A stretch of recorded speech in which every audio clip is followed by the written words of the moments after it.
I felt after the election, as soon as it happened, and it looked like the next day, okay, Biden really might win this thing. We don't really know what's going to happen. I felt like it was a breakup with Trump being our president. And I was like, at first, I was like, okay, you know what? I'm fine. No, I'm fine. No, I wanted to be single too. No, it's good. I'm going to be better off without him. And honestly, I didn't really like his tweets and it was annoying.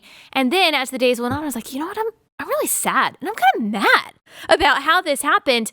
And his tweets weren't really that bad. Actually, I'm going to kind of miss his tweets. I kind of am glad that he was fighting on the culture wars. And so it's kind of ended like that. At first, I was like, oh, it's fine. And now I'm like, no, I really do want to fight back. And it's going to be hard not to have a fighter in the White House. Yeah, that's really funny because, I said to you before that I obviously voted for Trump. But for the first month or two when I had never said I was voting for Trump until July 31st was the first time on Kyle Kashuv's podcast that I hinted it because he asked me directly and I was going to be honest. And then I went off the grid for August, as you know, I disappear for a month and I have no social media, no nothing. And then when I came back, I was being more forthright about it. And then obviously in the last few weeks, I went all in. I was like, this is what I believe.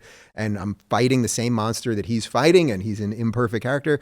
But one of the things that I stopped doing in, say, the last 2 weeks before the election was making the excuses as to why I was doing it. Because we can all say the stuff about Twitter and the rest of it, but it's what you just said. It's like, in a weird way, he did the thing that no one thought could happen. He beat the entire system. He did it once. He might do it again. And it's like, he's not perfect. So it's not that you can't criticize him. Of course you can. You know what I mean? And when I see him in little fights with actors on Twitter, it's like, dude, you got to let that stuff just let it go. Yeah. You got to.